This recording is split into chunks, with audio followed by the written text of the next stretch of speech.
Hi guys! This video series includes instructional snippets of ways to perform family history. Please see the video summary for some useful links and information.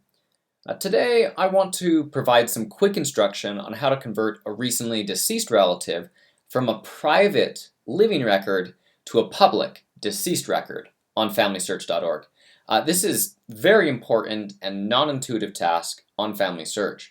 Let me first explain what the difference is between a public and private record and why we have to convert between them. So first of all, for legal reasons, any record of a living person on FamilySearch is a private record, unique to the individual who added the person to their tree.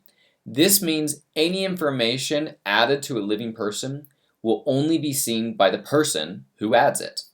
Additionally, you cannot find a matching record while adding a living individual, since all possible matches are going to be private. For example, my father, Chad Saunders, is set to living, and the record I have for him is unique. On the other hand, any record of a deceased person on FamilySearch is a public record that is shared among all users. This means any information added to a deceased person can be seen by all, and any changes made are automatically updated on all other people's screen for that record. Consider it to be like a Wikipedia article. It's seen by all and it's edited by all. Additionally, you can search for a deceased ancestor and find such records. For example, my great-grandmother, Bernice, is set to deceased and her record is shared among all my relatives. So it is the separate goals of the living and deceased records that make converting from a living private record into a deceased public record completely necessary, but also a little non-intuitive. This task is essentially broken up into 3 steps. First, change the death information of a person from living to deceased. You can also add in a death date and place if you know those. It's going to help you with the next step, which is merging possible duplicates. Once you make a record public, there may be other people who have made that record public as well, and you need to merge those into one. 3, confirm the changes haven't altered your tree, and this would arise if you accidentally merged into the wrong person and you now have a wrong record. So I'm going to show you an example of this using my great-grandfather, Albert George Saunders. Say that he recently died. Notice that FamilySearch will not do this conversion for you.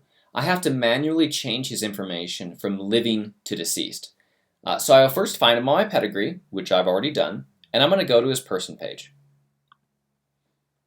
You can see that he is indeed a private person because he is living. So I'm going to go ahead and click on living so that I have it toggled and click edit.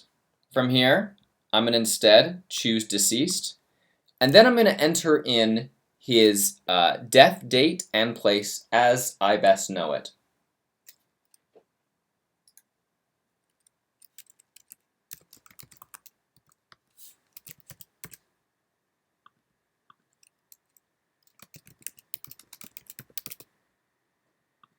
And then I'm going to click save.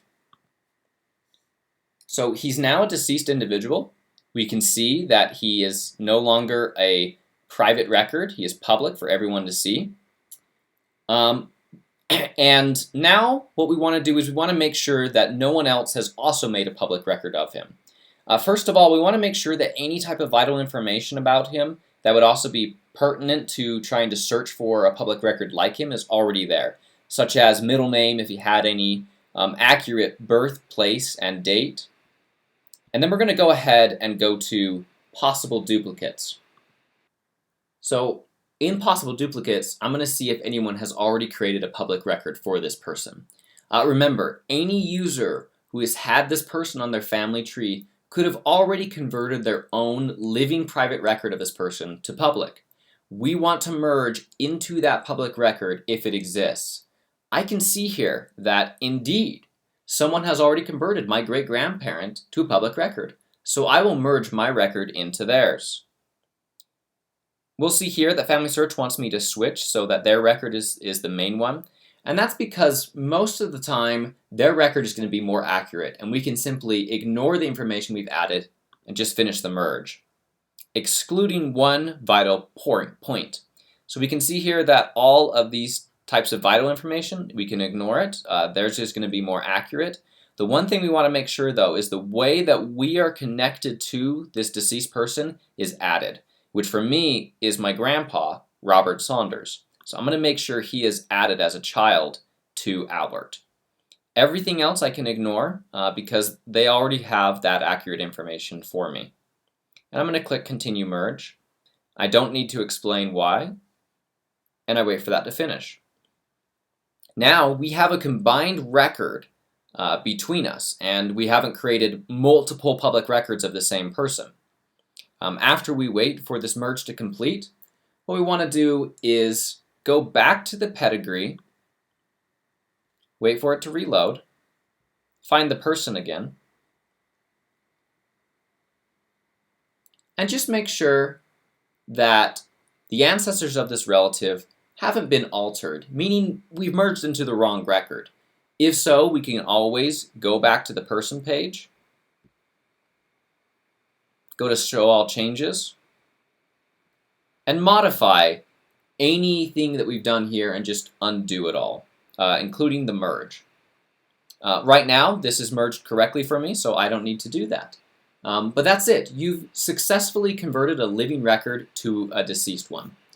Subscribe to this channel for updates on new tutorials if you like what you've seen, and thanks for watching.